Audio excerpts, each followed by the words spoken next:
On this episode of RevHang, Ben and I talk about the IndyCar Detroit Grand Prix and the Formula One Spanish Grand Prix. Let's do it.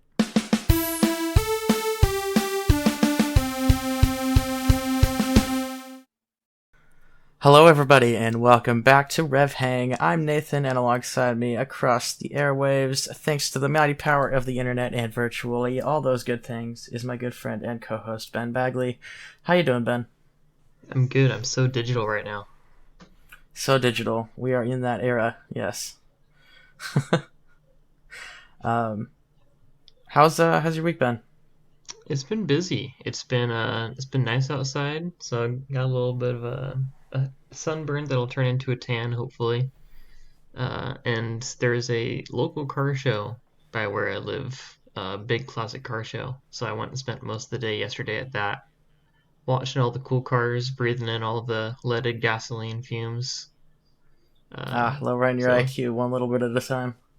it was pretty good. I think it was worth it. Saw some beautiful cars. I really I'm want a sure. C3 Corvette to turn into a race car now. That is the best generation, in my opinion. I I love that think they're car. really underrated. Very beautiful. The interior is garbage, but the exterior makes up for it Yeah, in doesn't so many matter at ways. all anyways when you turn it into an autocross car. Exactly. So you get it. Yeah. All right. Well, we've got a couple races to go over this week, so let's just jump right in, starting with the Detroit Grand Prix in IndyCar. We'll go through qualifying real quick to give you some context. The top 10 in qualifying were Alex Palou on pole position, followed by Scott McLaughlin, Romain Grosjean, Scott Dixon, Joseph Newgarden, Marcus Ericsson, Will Power, Simon Pagenaud, Felix Rosenqvist, and Pato O'Ward. Moving into the race, Palou got a great jump to maintain the lead on the start.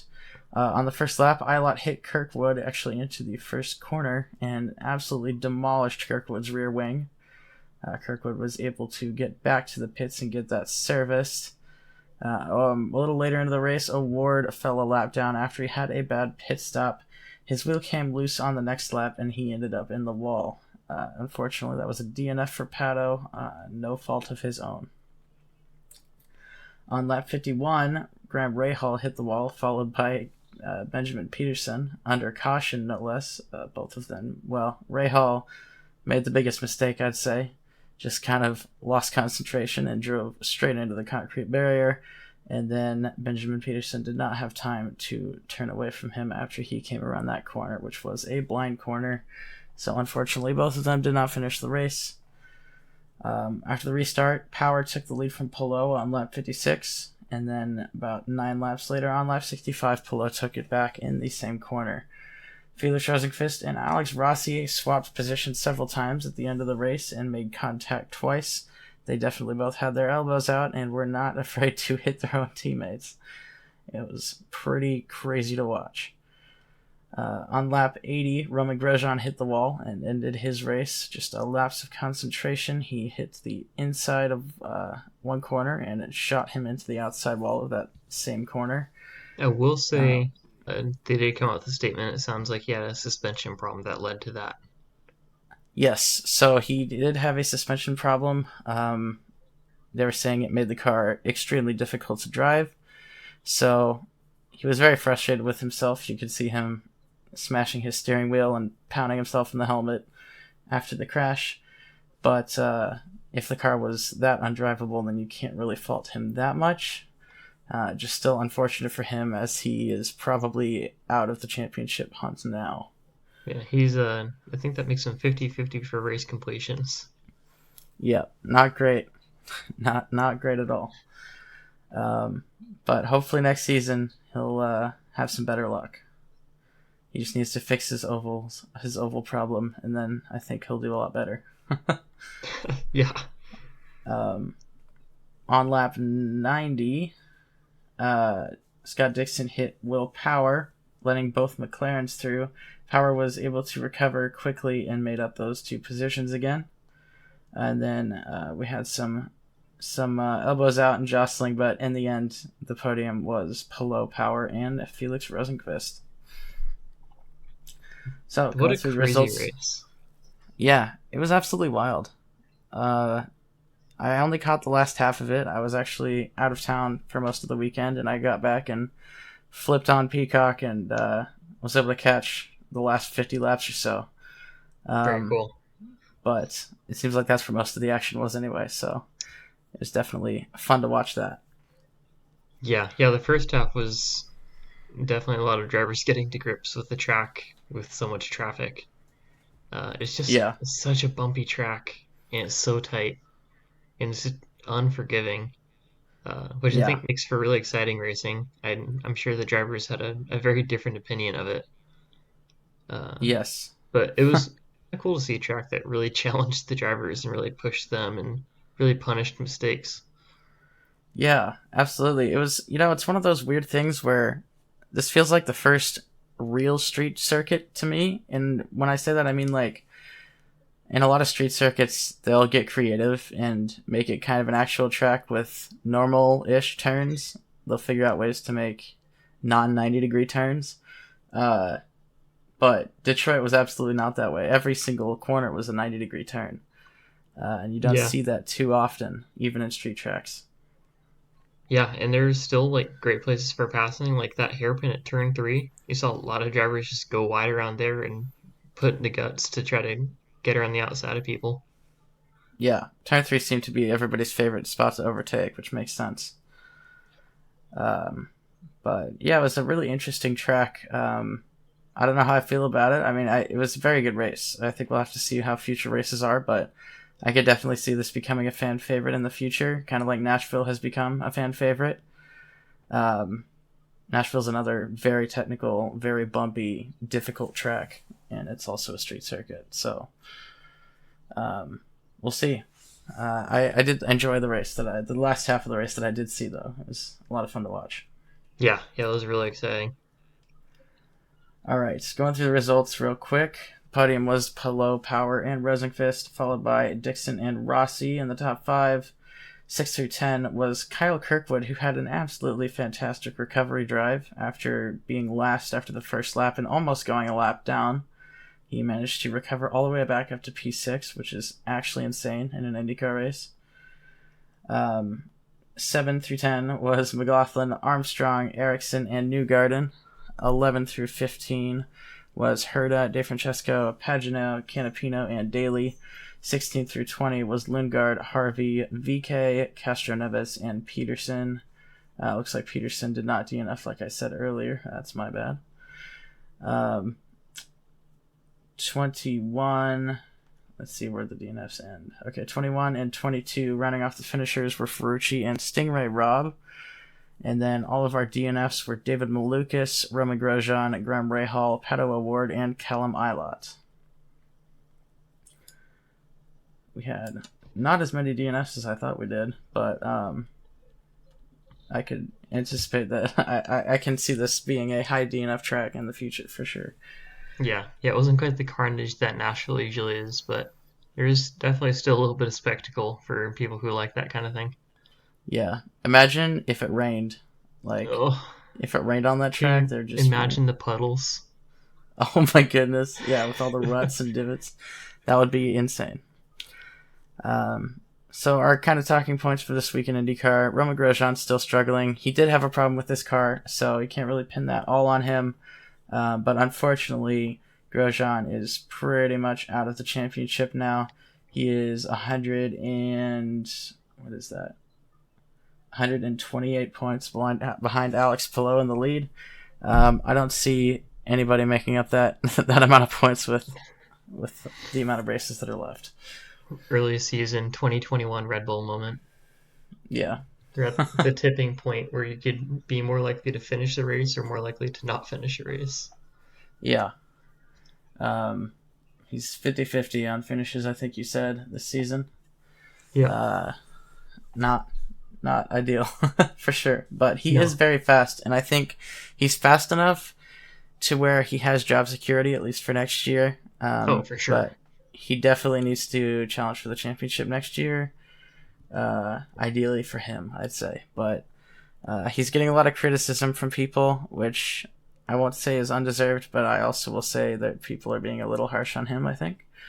And I think his past reputation is kind of haunting him a little bit.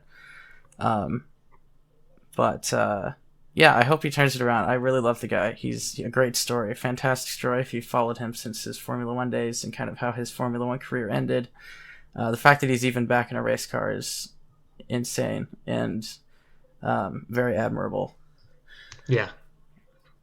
So I really want him to do well in the future. I'm a huge fan of his, and it makes me sad every time I see his car broken. Yeah. But yeah, like you're saying, I think he has a good shot at getting another chance next year. Yeah. Stingray Rob still struggling. Like we keep saying, the races that he does finish, he finishes last, and that pattern has continued this race. He ended 3 laps down. Not entirely sure how that happened, but actually, I am sure how that happened. Stalled out, wasn't it? Yeah, he stalled in the same corner like 3 times throughout the race. Yeah, 1 lap per. Yeah, one of the stalls was because of contact from behind, so it wasn't really his fault. But I think the other 2 were just him making a mistake on his own. He's just, I hate to beat a dead horse, but he's got to do better. Yeah. He can't just finish last every week, or not finish the race and expect to be in IndyCar for any extended period of time. Yeah, it's a competitive field.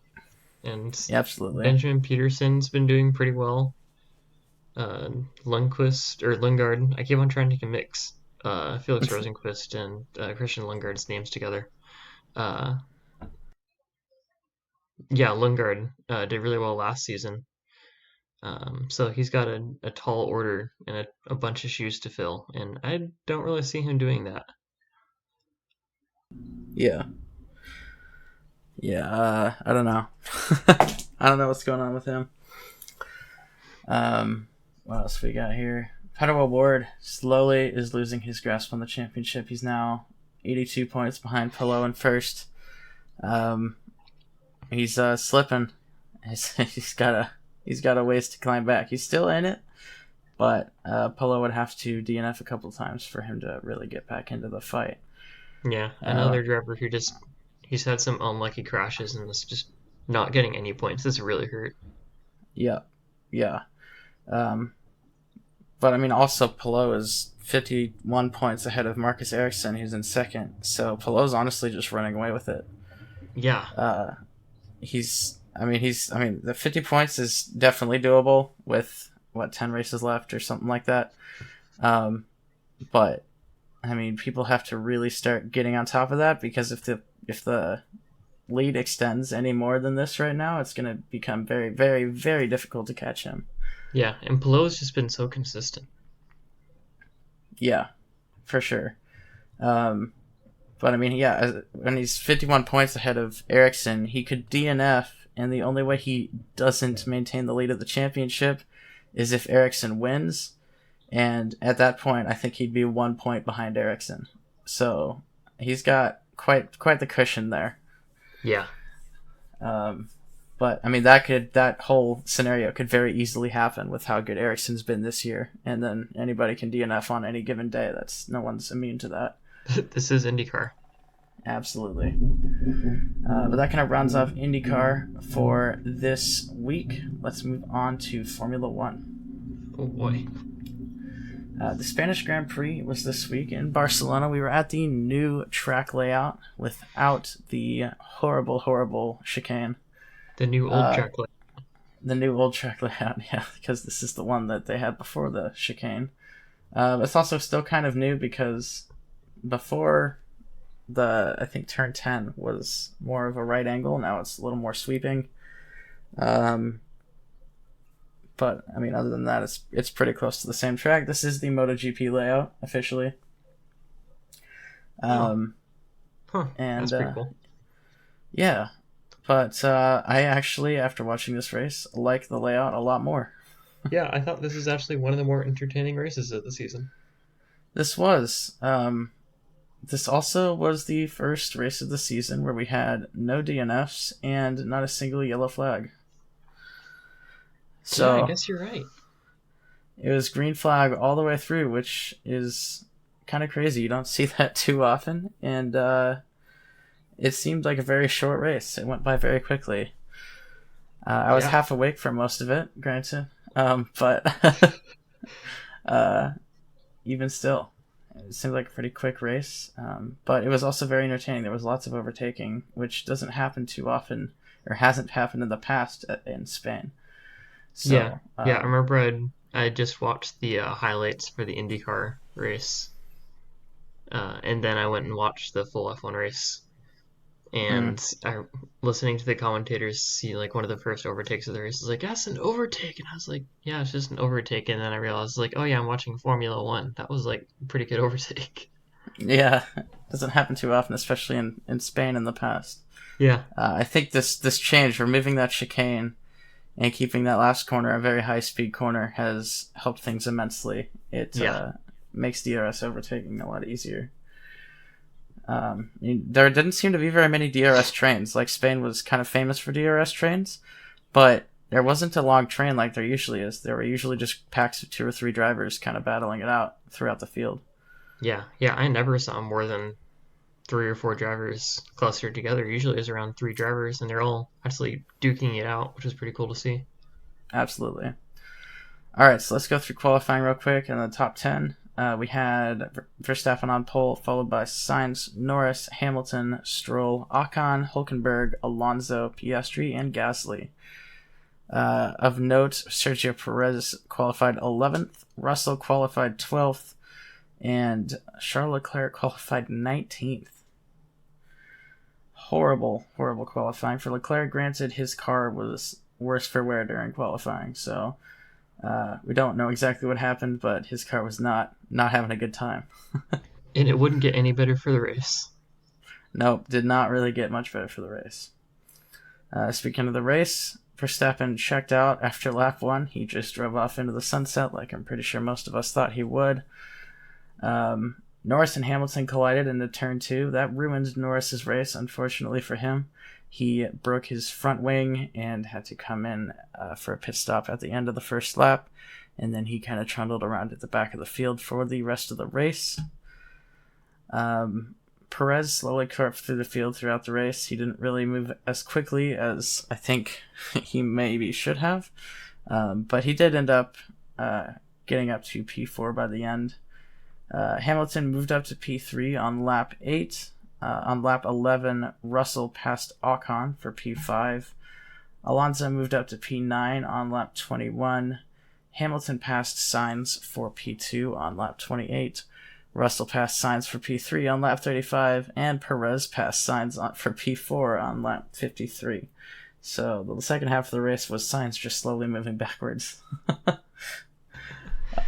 Unfortunately for him, but I think he did still do a very good job. I don't think that Ferrari is quite as quick as the other cars around it right now. No, especially not after the Mercedes upgrades. Yeah. Tsunoda forced Zhou off the track on lap 56 and earned a 5-second penalty for that. That dropped him out of the points by the end of the race. And after a lot of kind of minor jostling throughout the midfield, the top 3 at the end of the race were Verstappen, Hamilton, and Russell. We're back to the Verham days. Yeah, Verham. Yeah, if only we had Bott on the podium. Yeah, it sounded like he had some kind of floor issues after the race. They inspected and saw a lot of floor damage, which explains why he was so. I mean, he hasn't been doing great this season, but he was especially poor this season, or this race. So that kind of helps explain it. Yeah, Bottas, I haven't really thought about that, but yeah, Bottas has not been doing super well this season. He's been being consistently beaten by his teammate, and Zhou actually scored points this race. Yeah. My girlfriend actually asked, it's like, wait, who is Valtteri Bottas? Just now this race, because the announcers brought him up. I was like, man, that is rough. Wow, yeah, if you're race 6 or 7 or whatever it is now, and she's asking who Bottas is. Oh, how times change. Imagine that in 2020. Yeah, well, man, that's the poor guy. I mean, I guess he went from a Mercedes to an Alfa Romeo, so I mean, what can you really expect? But Yeah. Unfortunate that he's not really a household name anymore.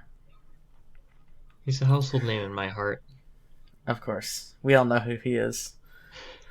Bought ass, as we all know from Formula One Drive to Survive on Netflix. Anyway, moving on. The results of the race. Top 5 were Verstappen, Hamilton, Russell, Perez, and Sainz. 6 through 10 were Stroll, Alonso, Ocon, Zhou, and Gasly. 11 through 15 were Leclerc, Tsunoda, Piastri, De Vries, and Hulkenberg. 16 through 20 were Albon, Norris, Magnussen, Bottas, and Sargent. We had no DNFs, like I mentioned before. Kind of crazy. The IndyCar race made up for the DNFs. Yeah, I'd say so. But it's pretty rare we have Formula One races with no DNFs. You don't see that too often. But yeah, no DNFs, no yellow flags. All green flag running all the way through.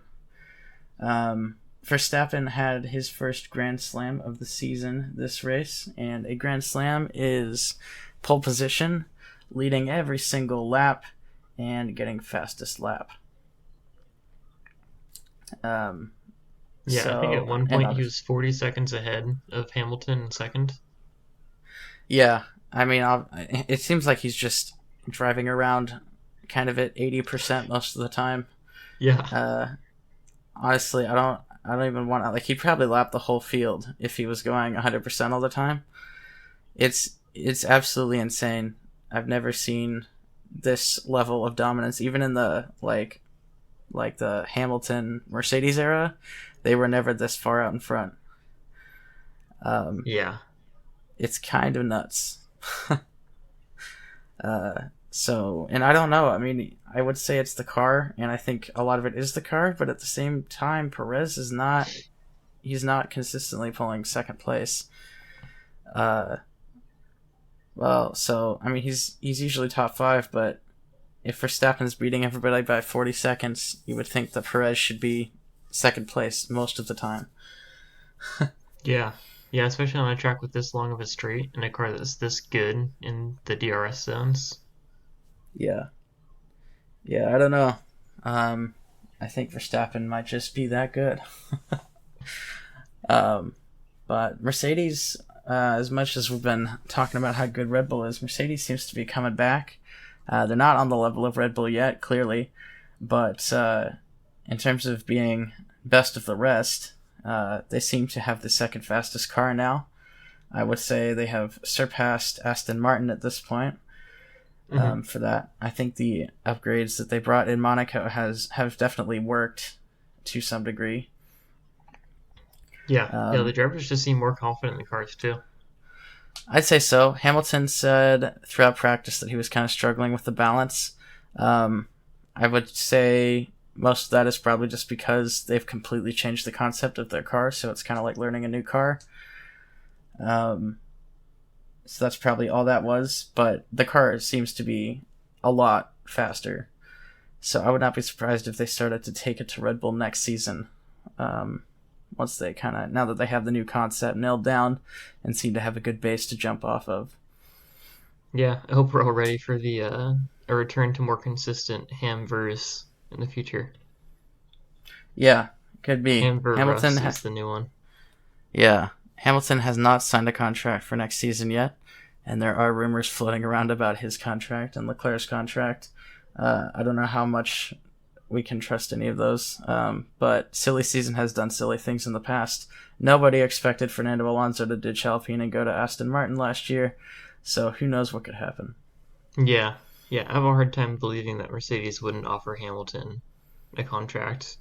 The hard thing is, would Hamilton accept a contract if they were to offer a reduced amount or something like that? But I mean, he and Russell have both been performing at about the same level, both like really consistently getting those points. So yeah, it'll be interesting to see. I don't actually see Mercedes offering Hamilton anything higher than what he's getting paid now.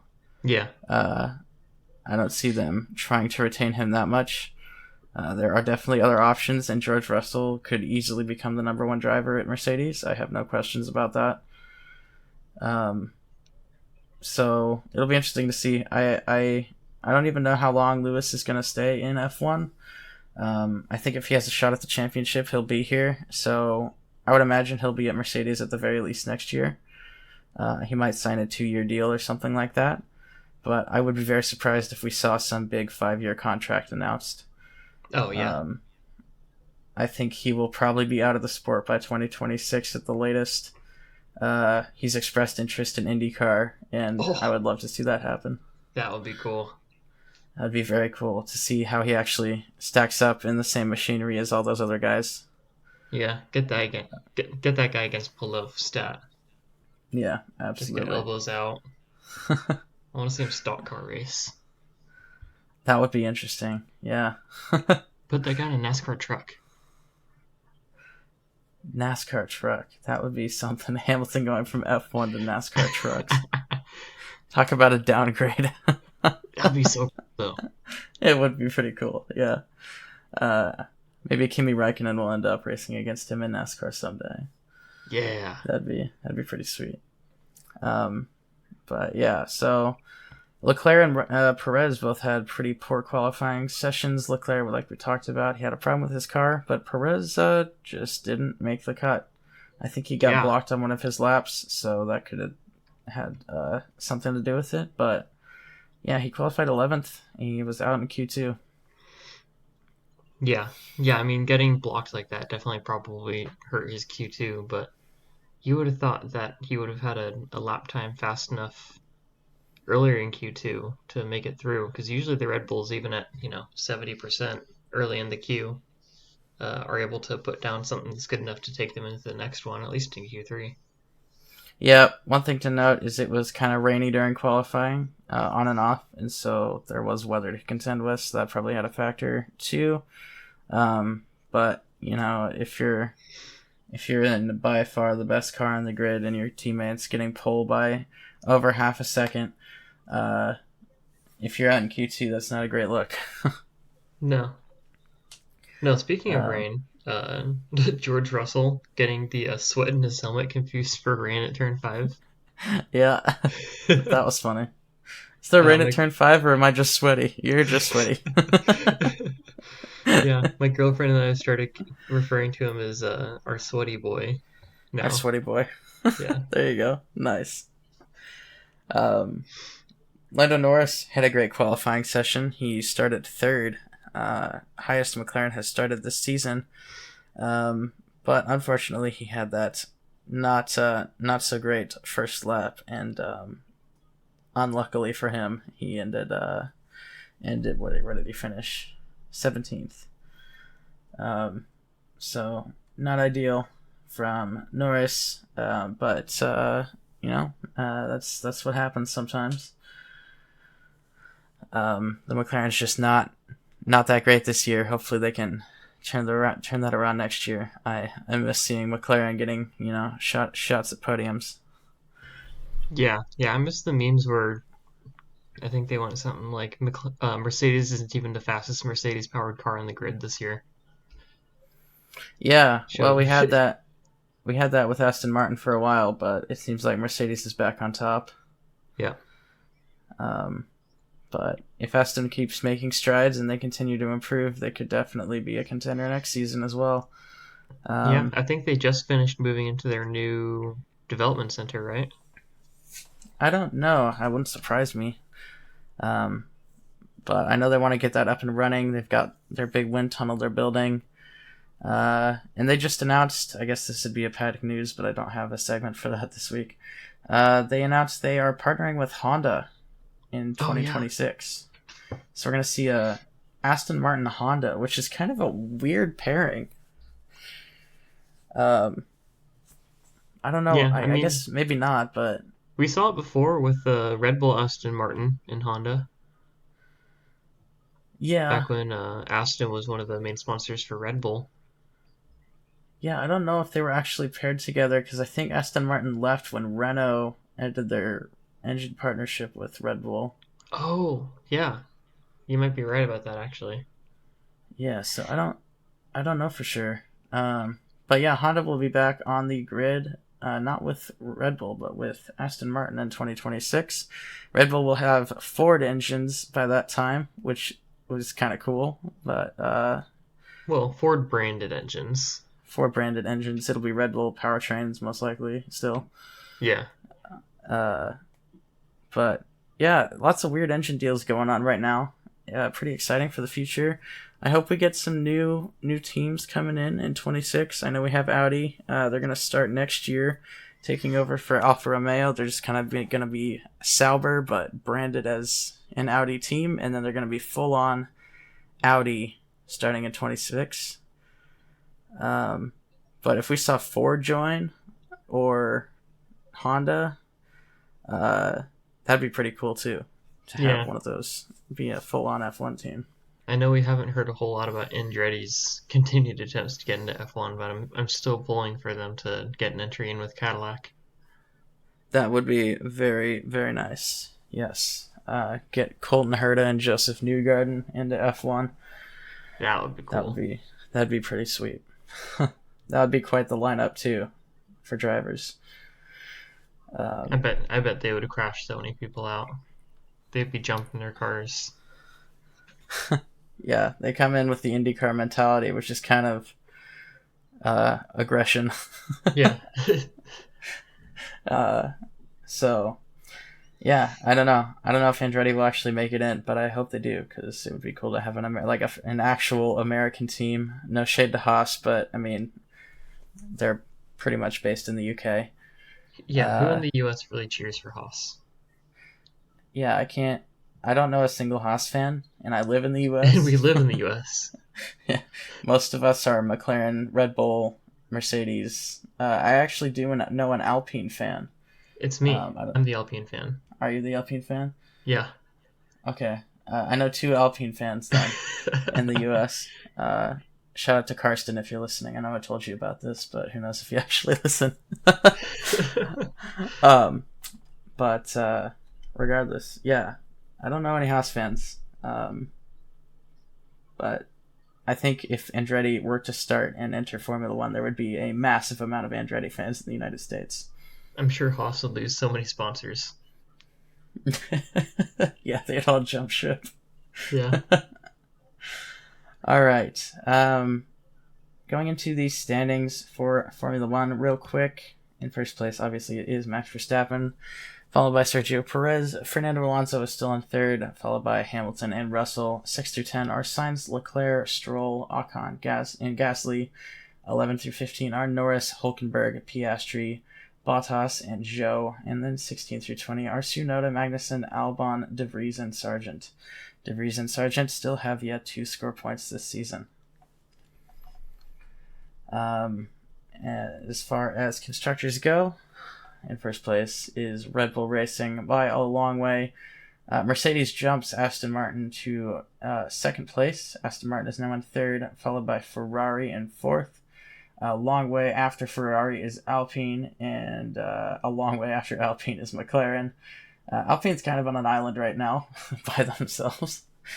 And then 7 through 10 is Haas, Alfa Romeo, Alfa Tauri, and Williams. All right. Pit stop championship time for the Spanish Grand Prix. Once again, Perez wins this one. I don't know what it is. They had a really good pit stop. Yeah. 2.07 seconds is the pit box time, which is pretty insane. You don't see 2.0s. Pre-pit regulation times. Yeah, absolutely. But I don't know what it is with Red Bull, but Perez always seems to get the better pit stops. I don't know why that is. I don't know if he's just better at timing the green light that they that they show once you're cleared. But Perez always seems to have the faster pit stops between him and Verstappen. I can't put my finger on why that is. But anyway, Verstappen got second, so it wasn't too far off. Followed by Ocon, Norris, Leclerc, Tsunoda, Piastri, Magnussen, and Russell finishing off the points finishers. In terms of standings, Perez is way out in front, followed by Leclerc and Sainz. Ferrari's been on point with the pit stops this season. And then Ocon and Verstappen, and then 6 through 10 are Gasly, Norris, Tsunoda, Hamilton, and Russell. As far as constructors go, it's Red Bull out in front, followed by Ferrari, Alpine, Mercedes, McLaren, AlphaTauri, Aston Martin, Alfa Romeo, Williams, and Haas. Haas has been struggling in the pit stops this season. So that's the Pit Stop Championship update for this week. Now we'll move on to Overtake of the Week. I gave this to Will Power for his pass on Alex Palou on lap 56 of the Detroit Grand Prix. It was a pretty impressive overtake. He was going down into turn 3 coming off the long straight. He kind of dummied to the right, opened the door on the left, and then dove down the inside on the left side after switching back and made it stick. It was very skillful. Yeah, really played the 4D chess. So many drivers have been trying to pass on the outside that I think Power saw him trying to do that and went to cover it, and then Pelota slipped up the inside. Yeah, I think you got the name switched up there, but yeah. Dang it. No, they both start with it. Yeah. I'm struggling here. Yeah, it's all good. But yeah, Power with the overtake of the week. Congrats to him. I think that's his first one this season. There were a lot of great overtakes into turn 3 that race, but that's the one I gave it to because there was no contact. Even though Rosenqvist had also very impressive overtakes, he did have to shove his way through to get them done. But anyway, moving on to our weekly predictions. This is my favorite segment. Let's talk about last week and the Detroit Grand Prix. It was really bad. Yeah, we didn't do so great. But let's just get into it. Our prediction for pole position. Alex Palou was on pole position. What did you say, Ben? I had Rossi. And I had Ericsson, neither of which did super well in qualifying. So, no. Swing and a miss there. Podium was Palou, Power, and Rosenqvist. What did you have, Ben? I had 2 DNFs, Award and Grosjean, and then I had Rossi, who kept on trying to get in fights with his teammate. Yeah, Rossi was in second for a while, and then he was very briefly in third, and then he dropped down to fifth. Yep. Thanks to his teammate. So, unfortunate miss there. But yeah, 2 DNFs, and then I had Ericsson, Newgarden, and Award. So I also had Award on the podium, and he did not finish the race. Ericsson had a stinker, and Newgarden finished, I think, top 10, but like 7th or somewhere around there. Yeah. And then winning pit stops was 2 pit stops. Hey, you at least got that one. I had 3 from mine. You had 3, and I did guess 2 correctly. So, yes, I will take that. A small light. Small little constellation there. All right, Spanish Grand Prix for Formula One. Top 5 were Verstappen, Hamilton, Russell, Perez, and Sainz. We both guessed Verstappen as our winner, and we were both correct there. Why don't you give me the rest of your top 5 and your dark horse, Ben? Yeah, after that I had Alonso, Leclerc, Perez, which actually was correct in 4th. I don't know how I got that one. Hamilton and Gasly. Gasly was your dark horse? Correct, yeah. Yeah, and then I had Verstappen winning, followed by Perez, Alonso, Stroll, and Sainz. And Lando Norris was my dark horse.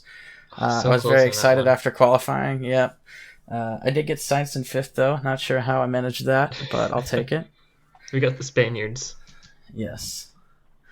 Well, different Spain. Yeah.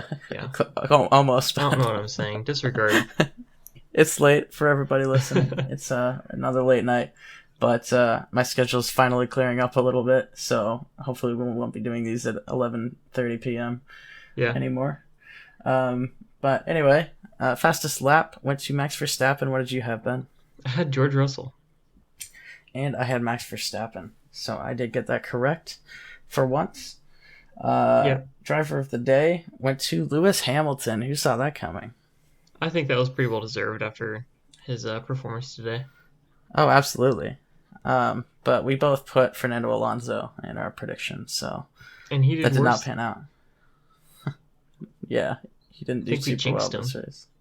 maybe a little bit. We've been riding the Alonso hype train for a little too long there. I think this is his first finish outside the top 5 this season, I think. Yeah. Yeah, I think this is our stop. This is where we get off. Yeah, something like that. All right. IndyCar for next week is at Road America, which is my favorite track on the IndyCar calendar and one of my favorite tracks, period, in the world. I love this circuit. Yes, I drive this in Assetto Corsa all the time. This is probably my favorite track on that game. But anyway, that's beside the point. We are here in IndyCar next season. Give me your prediction for pole position, Ben. All right, I'm going to give Grosjean another shot. Okay, fair enough. I'm giving it to O'Ward because he did pretty well here last year. So that's my reasoning there. Well, actually, he DNF'd last year, but he was doing very well before that. He was at least quick, yeah. Yeah, that was an engine failure that time. But anyway, let's not jinx him even more. Podium, as we're about to jinx him even more. What do you have as your podium, Ben? It's all aboard the award hype train today. After that, we have Palou and Scott Dixon. Okay. And I have O'Ward, Newgarden, and Power on the podium for me. Winning number of pit stops, what do you got? I've got 2. You went with 2 this week, so 2 might be the magic number for this time. Who knows? Possibly. I have 3 this time, though, so we'll see. I imagine it's going to be one of those 2. We're finally learning about IndyCar a little bit in terms of pit stops. It's usually either 2 or 3. Yeah. There's only unless two tires. There's just a lot of laps. You never know. Yeah. Okay. Moving on to the Formula One Canadian Grand Prix in Montreal. Give me your top 5, Ben. All right. I've got Verstappen, Hamilton, Perez, Russell, and Alonso with Stroll as my dark horse. Giving him some Canadian powers here. There you go. I have Perez, Alonso, Hamilton, Russell, and Leclerc with Hülkenberg as my dark horse. Ooh. And the reason Verstappen is not on that list is I'm going to make a bold prediction and say the Wall of Champions claims another champion. It's been a while since we've had a champion crash out in the final corner in Canada. So, and Verstappen's a new champion. So it's only a matter of time until it claims another victim. That's exciting. I actually hope that would be an actual curse at this point. Honestly, yeah, we'll see. But who knows? Okay, fastest lap. What do you got, Ben? I got Russell. After seeing today's race, I think that their Mercedes car actually has a decent chance at having more pace than a lot of the other cars. Solid. I've got Alonso. I don't really have a good reason why, especially after watching this race, but I made this prediction before I even watched this race. So Alonso hype train. Maybe we have one more stop. Maybe we have one more stop. All right, driver of the day. What do you got? Lance Stroll, home country advantage, baby. Let's go. And I've got Lewis Hamilton, which I think is a little more realistic in terms of more realistic than my Alonso fastest lap. Oh, okay, I thought you were saying more realistic than Stroll, which I think no, I is wasn't trying to throw true, shade. Yeah. I wasn't trying to throw shade, and I realized that as I said that. I was like, oh, that's probably... I need to clarify this. But, yeah, I think Hamilton, after watching Spain, I think is on the up and up. And honestly, if I had watched Spain before I made these predictions, they would probably be a little different. But it keeps things we'll see what interesting. happens. Yeah, absolutely. All right. That rounds off our predictions for this episode. Let's move on to everybody's favorite segment on RevHang. Ben's words of word. Can I speak words, please? Ben's words of wisdom. Yes. So this one is related to my adventures this week, but know when to cut your losses on like projects, stuff like that. Because sure, you take a little bit of egg on your face if you're working on something and all of a sudden you have to let it go and redirect your efforts elsewhere. But sometimes it can be a more waste of energy and a better use of resources to just cut your losses and move on to the next thing or try something else. Okay. Yep. Good stuff. You don't want to waste time on beating a dead horse, like talking about Stingray Rob's troubles. But anyway, Those I'm actually just meant throwing. names, yeah. It's that point in the evening where I'm just angry and taking it out on undeserving people. But it's anyway. I'm not angry. I'm just tired. That's what I'll say. It's easy to get those confused. Yeah, it's the same thing in most situations. But anyway, thank you everybody so much for listening. If you enjoyed this episode of RevHang, leave a like or rating on the platform you listened on. It really helps us out. If you want to see updated standings for IndyCar and F1 or a calendar of upcoming races from all sorts of different series, check out our website, revhang.com. If you have a question about racing or about us, hit us up on Twitter using hashtag RevHangPodcast, and we may feature your question on a future episode. You can also follow Ben on Instagram at BenjiMeetsWorld and myself at 2n_squared. You can find the RevHang Instagram account just at RevHang Media, where I tag Ben and myself in most of the posts. We'll be back in 2 weeks to talk about the IndyCar Grand Prix at Road America and the Formula One Canadian Grand Prix in Montreal. Until then, I have been Nathan. And Ben. Thanks for hanging out, guys. See ya.